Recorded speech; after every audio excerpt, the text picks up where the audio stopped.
So, hello everyone, hope you're still awake. This is late, it's been a long day. So as Matt said, I'm Esteban, I'm part of the CDS team, CERN. And today I want to give you an overview of how we gather and visualize statistical data coming from the CERN Document Server. But if I may, before I start, I would like to give you a context or an overview of what we are and the size of our project, so you can see how big is the statistical data that we have to handle every day. So as I said, we are a CERN Document Server. Basically, this is the CERN institutional repository where every kind of document that CERN produces goes. We are sometimes the last step of the way for the people working at CERN. And in other cases, we are the tool for them. So we have commenting tools, peer reviewing tools, curation tools, so it's really the daily work of some people. Currently, we are based on Invenio version 1.2. If you haven't heard about Invenio, it's a digital library software that lets you run your digital repository on the web. There's an interest group about it, really interesting, really nice. Encourage you to know. So a few numbers about us. So currently we are hosting 1.5 million records. Those are the public ones. If we count the non-public ones, the number goes higher than 2 million. We have roughly 5,000 visits, unique visits per day. This is a normal day. If there is a breakthrough in physics, we have more 5. Then we have around 100 submission workflows. Some of them with different categories, and each of them with a separate workflow. There's a lot to handle. And as I said, potentially we store any kind of document at CERN. So we not only store high-energy physics papers, but we also store, for instance, books from the library. We also store photos that are born at CERN. This has nothing to do with high-energy physics. Maybe. We store videos that are produced at CERN. It's CERN people. It's people working at there, but they are not physicists at all. We store posters. This is our poster here at the file. So we also store most of the documents produced at CERN, like we archive websites. We have EU projects. We can't think about a document we have. We are 4 people, and this is what we do. There is more to it. So Invenio is moving to version 3, and we are also moving with them. So far we have CDS Labs version. We call it CDS Junior. The name is pending. If you have any ideas, please come to us and tell us. You know, it's the second biggest problem in computer science after caching. So yeah, so we're trying to do a better user interface, more responsive, nicer, sexier. Well, we know how this thing goes. So this was about us. Enough. So let's go to the topic now. So how do we know what our users do? This is a fairly simple question. Dimitris was answering already this question somehow. So everything is in the logs, right? That's it. Everything is there. I cannot read this thing. I don't know if you can, but I cannot. And I didn't decrease the font. I didn't make it smaller in purpose. This is my current screen. This is what I see when I check this is the Apache logs. But any HTTP log might look like a Tomcat or anything. Okay, but a little bit about errors and exceptions, right? So we are running Invenio. It is based on Python. So we get this nice error stack trace. If you work with Java, you will get it again, the stack trace there. This you can go there and read it. It's nice information, but well, maybe not that simple after all, right? See some faces around looking at me with disapproval eyes, saying this guy knows nothing. Because you can always go to the command line too. Yeah, you're right. You can always go and do some set, grep, magic, and so on. So picture this situation, right?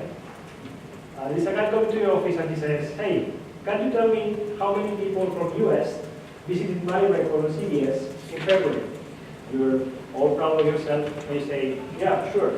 If you're lucky enough, you use log rotation, which means that you know which files to go to. If you don't, you have a 10, 20 gigabyte file log, then you have to parse. Eventually, you will be done with that. So, you open a terminal, and basically you type something like that. I don't know if you can see, right? Hopefully, yes.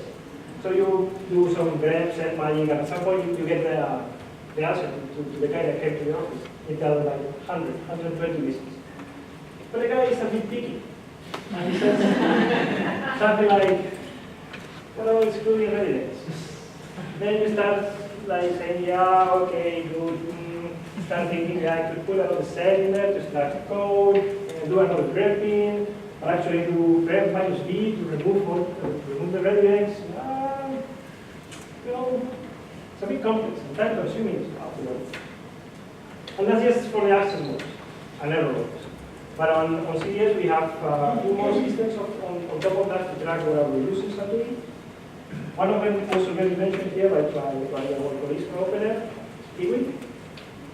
It's really easy to use. We have an instance at CERN, so we just put the script. We include the script on our website, and it works. But it has one tiny problem that we found. So, I don't know about the rest of the profiles, but people are saying they are quite, I don't know, reticent to give information about themselves. So, for instance, myself, I have a script locker in my web browser. So this doesn't work. And then, the last piece of the puzzle that we had, it was a built-in embedding module called WebStat that basically allows system administrators to create custom events. So you can flag the custom event here and there in the web interface, and it will get registered in the database. This is for the circulation nodes, but we are using this thing for several other things, like, for example, downloads, or page views, or number of times a video was played, something like that. Using this system, we have, I think, around 40 gigs of data stored in MySQL. So, in the end, we all thought that there has to be a better way. And to find this better way, first we need to have a clear overview of why do we need to have a clear overview of the logs. Do we really need this thing? So, well, you can guess that the answer is yes. First of all, we need an easy way to know about the errors before many users see them, so we don't screw up much. Then we need to see how users are using CDS. So basically, we need to answer questions like, this feature that I spent a lot of time developing, is it used at all? This feature that I want to draw, because I don't have time to develop it, is it used at all? If you don't have statistics, you don't have a way to answer these questions. Then we also want to provide statistics to our users, like how many times my paper was downloaded, like this guy that was asking us before, or to services at CERN. So how many times this video was played, how many times this photo was embedded. But it's not only about users and statistics to other people, it's also about us. So we need to know how many resources are used in our cluster of machines. So CPU, RAM, disk space. Do we need to scale up? We scale up? We cannot answer this without statistics. And also related to the hardware, we need a way also to predict if we need to scale up for incoming events. So imagine like these 5,000 visits that I told you we have every day. If we are going to have an event and we are predicting to have 10,000 visits a day, do we need to add more workloads? We can answer these questions based on historical data. So now that we know for sure that we need statistics, we decided to switch to a system to rule them all. And basically, this is the famous ELK stack, where Elasticsearch is the hub. So it's 3 layers. The first one is the Elasticsearch itself, is the search engine and indexing engine. Then is Logstash, which is the transportation layer, and then there is Kibana for the presentation layer. I'm going to go through each of them and explain how we configure it and how we use it. So the first one is Elasticsearch. So to configure Elasticsearch, what we did is we created a cluster of 10 machines.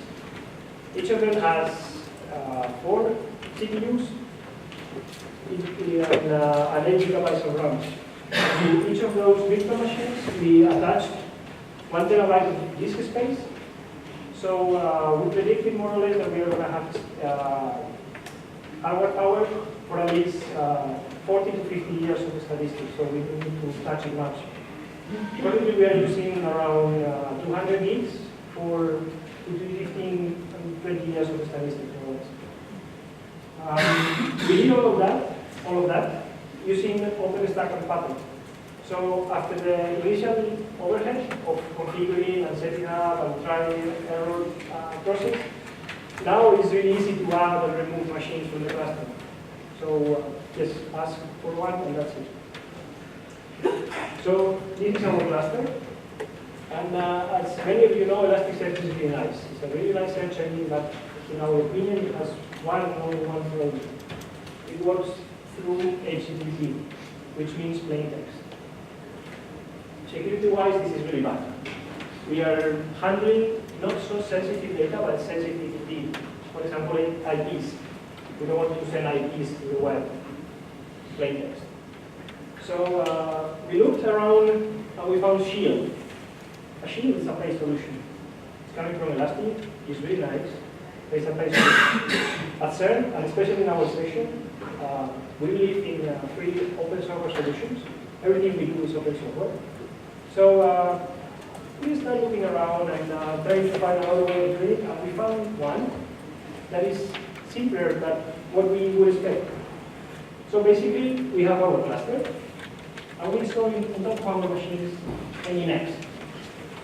So this allows us to pipe through HTTPS all the requests coming to the cluster. Also allowing us to do load balancing throughout the machines. So it solves the problem of security to us. And it's, again, an open source solution. Then we move on to the transportation layer. So I mentioned Logstash. It's really easy to configure. There's no much about it. So basically, talking fast, it reads the Apache logs and send them to Elasticsearch. You just need to configure with correct regular expression, and that's it. So what we did is also configure it to be able to build this map. So we transform IPs into country codes. So we can answer the guy that was asking us before, what about requests coming from US? So this is one click away. And then we also tag bots, because we don't want to have them in all of our statistics. We want to remove them for some reason. Then you might wonder now, this guy mentioned at the beginning that they have customers. For that, we didn't find anything in the market that was already web that could fit our needs. So basically, we developed a small library called Library, which basically connects to the Python logging framework, connects the Python logging framework to Elasticsearch. And this allows us to send these custom events from Evenium to Elasticsearch. So this is a small script of how we do it. So first we create our Lambert instance, connect it to Elasticsearch, register the schema of the event that we want to send, create the Python logger, and add the handler. This is all the configuration that is needed. And then when you want to send it, basically you create the logger, create the event, and send it. That's it. And it goes straight to Elasticsearch. And it also adds the UID information for the country codes and so on. So this is the transportation layer. Now move on to the presentation layer. For that, there is no much to say. We use Kibana. We currently are using in a daily basis Kibana 3, but we install also Kibana 4. We are playing with it, how these dashboards work and so on. It's a really nice tool, can be used for less tech-savvy people and also for really demanding people. You can generate really advanced dashboards. It's a really nice tool. So this is about our setup. So what is the current state of our migration?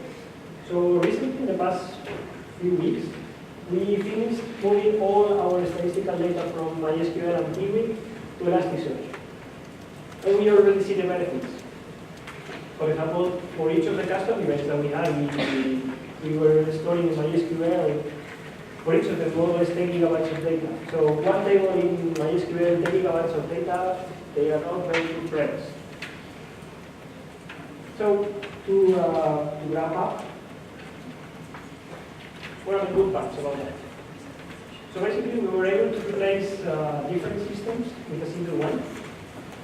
If somebody new comes and asks for how do you gather statistics, we say we do it like that. Before it was like here, there, and then say, I'm a lazy guy. I don't want to go for places to gather statistics. We just go to one and that's it. So thanks to the minimal setup needed to run and configure Kibana, we were able to see statistics as soon as we started putting data on our Elasticsearch cluster. Elasticsearch has a very adaptable infrastructure. So if you see that your cluster is not what you need or is slowing down too much, you add more machines. If you see that you are doing, for example, we're using 10 shards with single replica each of them, if you see that you need less shards, there's a woman and Elasticsearch will give you a replica because you want you to get more redundancy, yes, add more machines and more replicas and that's it. And it happens all over the place, so you don't need to stop your cluster. Then, of course, if you're not happy with any part of the stack, you just remove it and replace it. There are plenty of open software alternatives for each of them. This is up to you. And there are no buttons. There is always a button. You need to be aware that Elasticsearch is not error-proof. And you should spend some time configuring it properly. So there will be some resources that will be depleted soon, fast. Like for example, RAM memory. You need to tell Elasticsearch how much memory it will use for the heap, for example. Or any other configuration variable. You need to really put it correctly to your needs. And you need to spend some time so it will last longer. Then Lowestash and also our small Python library, Lumberjack, they are sometimes failing to send the data to Elasticsearch for whatever reason. The network was down, the switch that it went through was not working properly, whatever. So you need to be aware of that. Elasticsearch has almost already some format that can be used, so it writes to a file. But you need to be aware that you need to ingest this file, otherwise you're losing maybe 1 hour of the statistics, and this is important. And then the last part is Kibana. Kibana is really nice for admins, and it's really nice for general purposes. Currently, we have our Kibana behind the Nginx, so it has basic authentication. But this is not what we want to present to our users, especially because this is read and write, so they can write their own queries. So at some point, we might want to generate our own presentation layer within the menu framework. So we can do some role-based access control. So for example, the guys from the library can see the loans of a book, and the final user can see how many times a paper was downloaded, or his or her paper was downloaded, and play with the day rates, for example. Things like that. This is our final goal. And this is ongoing, and probably by the end of the year we will have it ready. That's it. If you want to see what we are doing, don't hesitate to contact us by mail, and everything that we developed so far is on GitHub. It's fully available, it's GPL license, so you can